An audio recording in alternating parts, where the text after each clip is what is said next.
kabar? Kami dari kelompok 2 akan mempresentasikan hasil kelompok kami mengenai proses cost 1 nature and characteristic atau biaya proses pertama, yaitu dengan sifat dan karakteristiknya. Yang pertama yaitu definisi. Biaya proses adalah sistem pengumpulan biaya produksi oleh departemen atau pusat biaya. Sementara departemen adalah divisi fungsional utama di pabrik tempat proses manufaktur terkait dilakukannya. Ketika 2 atau lebih proses dilakukan dalam satu departemen, mungkin diinginkan untuk membagi unit departemen lebih jauh menjadi pusat biaya.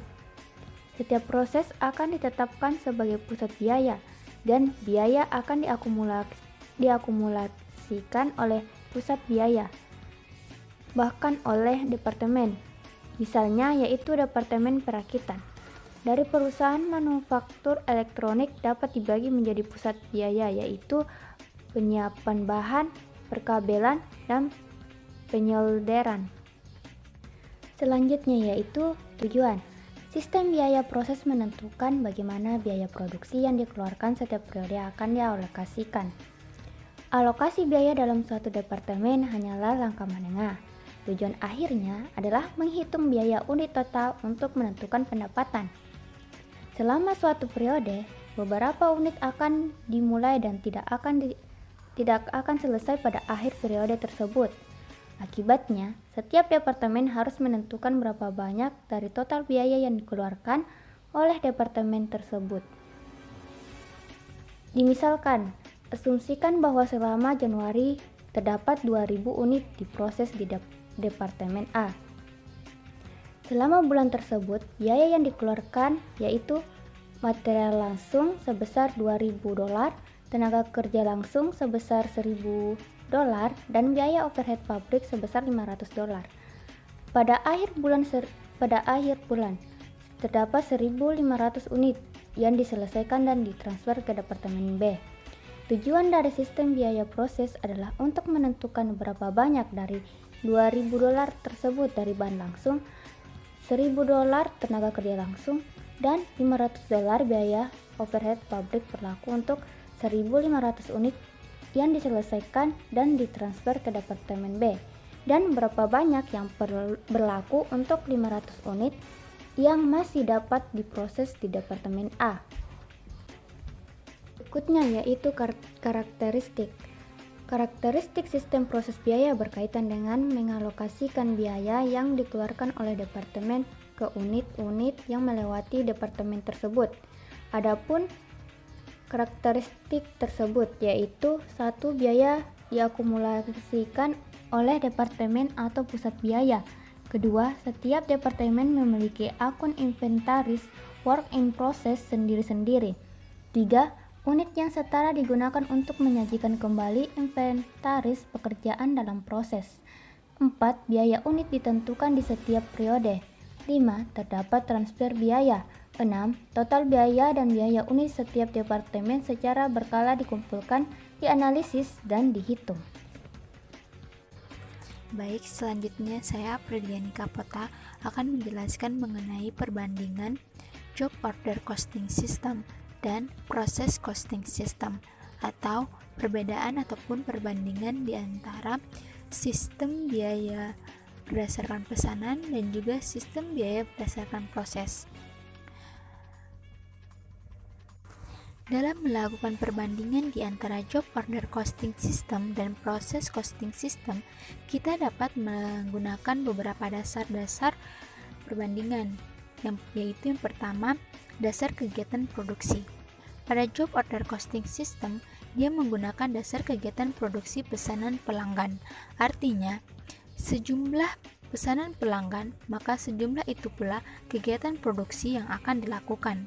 Sedangkan, kalau dasar kegiatan proses costing system, dia menggunakan budget produksi, ataupun dana yang telah dialokasikan untuk memproduksi produk dalam periode tertentu. Kemudian dasar yang selanjutnya yaitu tujuan produksi. Pada job order costing system, tujuan memproduksinya yaitu untuk melayani pesanan. Sedangkan kalau proses costing system, dia tujuannya untuk untuk persediaan yang akan dijual nantinya, di mana ia memproduksi produk untuk menjadi persediaan yang akan dijual setelah produk tersebut selesai diproduksi. Kemudian, berdasarkan bentuk produk. Pada job order costing system, bentuk produknya yaitu tergantung spesifikasi pesanan ataupun tergantung keinginan pelanggan. Sedangkan kalau proses costing system, dia bentuk produknya homogen dan standar. Artinya, perusahaan tersebut memproduksi barangnya itu dengan jenis yang sama ataupun dengan spesifikasi standar perusahaannya sendiri, tidak berdasarkan pelanggan ataupun pembeli, tetapi ia berdasarkan produk yang telah diberikan standar pada perusahaan tersebut. Kemudian dasar yang selanjutnya yaitu biaya produksi dikumpulkan. Pada job order costing system, biaya produksi dikumpulkan untuk setiap pesanan. Artinya, di setiap nomor pesanan tersebut akan dikumpulkan biaya produksinya. Sedangkan kalau di proses costing system, biaya produksinya dikumpulkan setiap satuan waktu. Artinya, biaya produksi dikumpulkan setiap periode produksi selesai. Kemudian yang selanjutnya itu berdasarkan waktu biaya produksi dihitung. Pada job order costing system, waktu biaya produksi dihitung pada saat suatu pesanan selesai diproduksi. Sedangkan pada proses costing system, waktu biaya produksi dihitung itu setelah akhir periode tertentu. Maksud dari akhir periode tertentu adalah setelah produk tersebut dihasilkan ataupun setelah produk tersebut telah memenuhi spesifikasi atau tujuan produksi setiap periodenya. Sedangkan dasar selanjutnya yaitu penghitungan harga pokok. Pada job order costing system, penghitungan harga pokoknya itu sebagai berikut.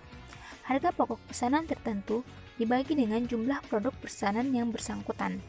Sedangkan pada proses costing system, penghitungan harga pokoknya yaitu harga pokok periode tertentu dibagi dengan jumlah produk pesanan yang bersangkutan. Artinya, dasar penghitungan harga pokok antara job order costing system dan proses costing system itu berbeda, di mana pada job order costing system dasar penghitungan harga pokoknya itu berdasarkan pesanan, sedangkan kalau proses costing system berdasarkan periode produksi. Kemudian contoh perusahaan pada job order costing system yaitu percetakan dan lain-lain.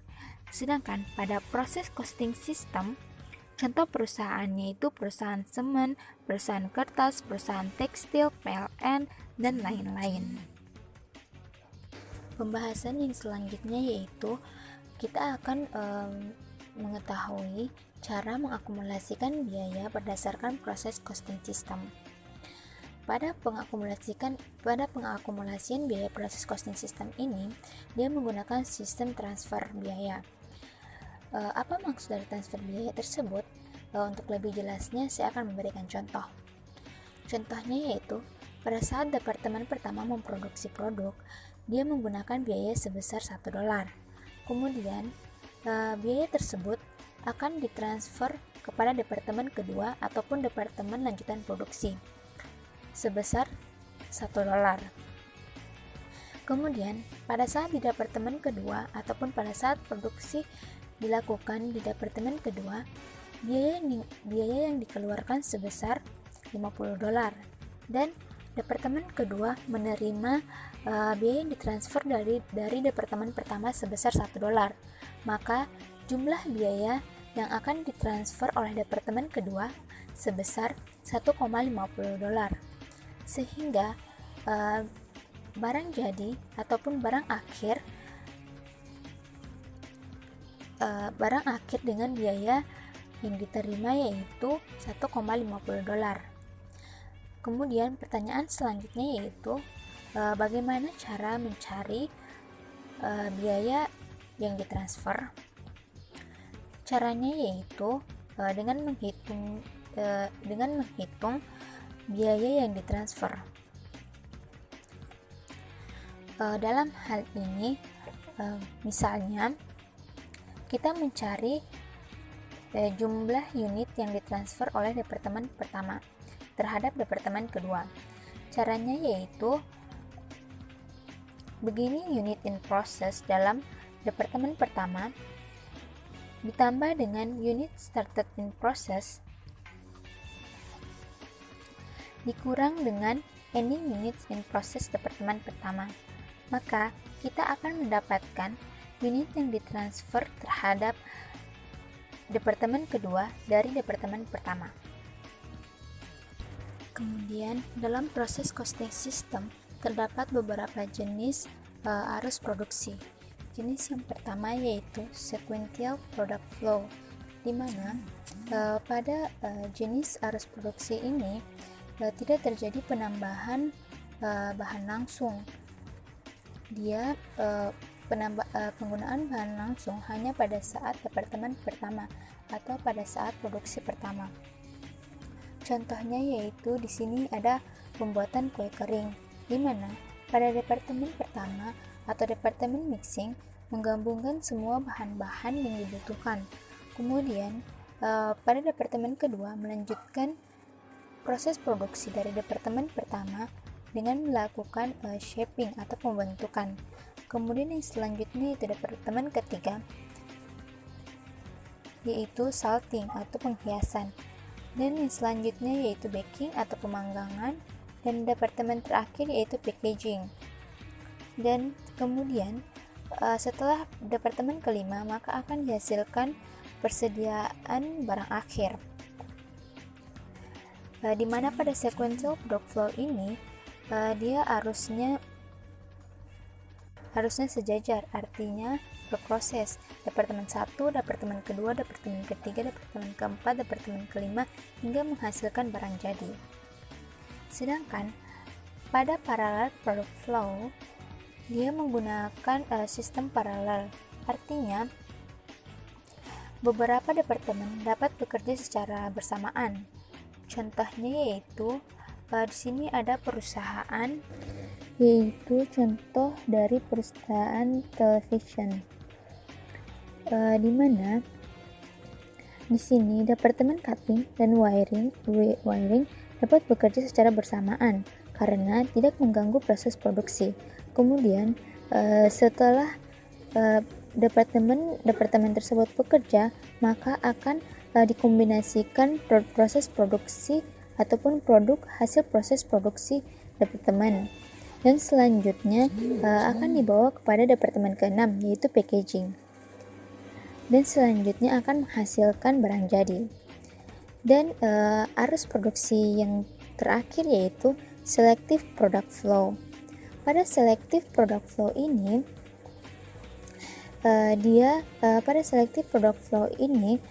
terdapat beberapa jenis produksi atau varian produk dalam satu bahan baku. Sebagai contoh yaitu pada industri perminyakan atau petroleum, di mana dengan bahan baku minyak dapat menghasilkan gasolin, heating oil, dan kerosen. Biasanya pada perusahaan ini jumlah produksinya itu berdasarkan jenis produk apa atau varian produk apa yang paling menguntungkan untuk perusahaan tersebut, maka ia akan memproduksi lebih terhadap produk tersebut. Namun jika produk tersebut tidak terlalu menguntungkan, maka dia akan tetap memproduksi, namun tidak sebanyak produk yang menguntungkan perusahaan tersebut. Jadi di antara tiga arus produksi ini perbedaannya yaitu kalau untuk sequential product flow tidak terjadi penambahan bahan langsung di departemen selanjutnya, sedangkan kalau parallel product flow terjadi penambahan bahan langsung pada departemen selanjutnya. Dan yang terakhir yaitu pada selective product flow, dia menggunakan sistem pilihan, yaitu pilihan variasi apa yang akan diproduksi lebih banyak, lebih sedikit, ataupun dalam artian quantity dari produksi tergantung pada nilai yang diberikan terhadap produk tersebut untuk perusahaan. Halo teman-teman, saya akan menjelaskan tentang the cost of production report atau laporan harga pokok produksi. Laporan harga pokok produksi merupakan analisis dan kegiatan di pusat biaya departemen untuk periode tersebut. Semua biaya yang dibebankan kepada departemen atau pusat biaya disajikan, selain biaya total dan biaya unit. Setiap elemen biaya dapat dicantumkan secara terpisah, baik pada laporan atau pada jadwal pendukung. Jumlah detail tergantung pada kebutuhan perencanaan dan pengendalian manajemen. Laporan produksi merupakan sumber ringkasan entry jurnal untuk periode tersebut. Laporan biaya produksi untuk setiap departemen dapat disiapkan dengan mengikuti pendekatan 4 langkah. Setiap langkah mewakili jadwal terpisah dan keempat ulas bersama-sama merupakan laporan biaya terproduksi. Langkah pertama yaitu adalah memperhitungkan aliran fisik unit atau jadwal kuantitas. Langkah kedua yaitu hitung unit produksi yang setara atau jadwal produksi setara. Langkah ketiga itu akumulasi biaya secara total dan per unit untuk dipertanggungjawabkan oleh suatu departemen atau jadwal biaya untuk akun. Langkah keempat itu adalah alokasi biaya yang terakumulasi ke unit yang ditransfer keluar atau masih dalam proses atau biaya yang dihitung untuk jadwal. Terima kasih. Baiklah, pada materi keempat atau bagian keempat yaitu mengenai direct material added after the first department. Material langsung setelah penambahan departemen pertama. Banyak operasi manufaktur memerlukan bahan langsung hanya di departemen pemprosesan awal. Departemen berikutnya umumnya menambahkan tenaga kerja langsung dan overhead pabrik atau biaya konversi, tetapi tidak ada bahan tambahan langsung. Beberapa operasi manufaktur bagaimanapun membutuhkan penambahan bahan langsung di departemen berikutnya. Bahan-bahan langsung yang ditambahkan setelah departemen pertama mungkin memiliki efek berikut pada unit dan pada biaya. Yang pertama, tidak ada peningkatan dalam unit tetapi peningkatan biaya, misalnya penambahan ban ke dalam produksi mobil. Yang kedua, peningkatan dalam unit tanpa kenaikan biaya, misalnya menambahkan air saat memproduksi cat latex jika perusahaan tidak dikenakan biaya untuk biaya air yang digunakan. Yang ketiga, kenaikan dalam unit dan biaya, misalnya menambahkan gula saat memproduksi minuman. Ada beberapa situasi yang dihadapi. Yang pertama, situasi tidak ada peningkatan unit. Jika penambahan bahan langsung dilakukan setelah departemen pertama dan jumlah unit yang diproduksi tidak bertambah, tidak ada perubahan prosedur yang diikuti untuk menyiapkan laporan biaya produksinya. Departemen selanjutnya yang menambahkan bahan langsung akan menghitungnya dengan cara yang sama seperti pada biaya konversi. Situasi kedua dan ketiga, yaitu pada saat peningkatan unit. Dalam proses manufaktur yang menggunakan berat atau volume untuk mengukur unit produksi, penambahan bahan langsung di departemen berikutnya biasanya akan berdampak pada peningkatan jumlah total dan kemungkinan biaya total. Asumsikan bahwa jika suatu produk diukur dalam galon atau volumenya, di departemen A menempatkan 6.000 galon ke dalam proses dan selama sebulan mentransfer semua 6.000 galon ke departemen B. Jika departemen B menambahkan 2.000 galon bahan lain, sekarang bertanggung jawab atas 8.000 galon unit. Bergantung apakah bahan tambahan memiliki biaya total dan biaya unit yang dapat ditingkatkan. Unit asumsi bahwa Juice Apple Drink Company menggunakan proses manufaktur aliran konstan dan memiliki dua departemen berikut. Yang pertama, departemen 1 menghilangkan jus yang komposisinya yang terbuat dari apel, dan yang kedua atau departemen 2 menambahkan gula dan air dan mengemas jus ke dalam wadah plastik sebanyak 10 galon untuk digunakan di restoran. Berikut ini berkaitan dengan departemen 1 dan 2. Berikut adalah contoh perhitungannya.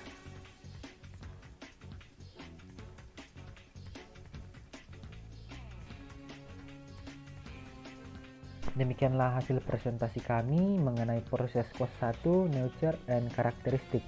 Kami berharap materi yang telah kami bawakan dan sampaikan boleh menjadi pembelajaran dan bekal mahasiswa khususnya dalam bidang akuntansi di masa yang akan datang. Sekian dari kami, terima kasih.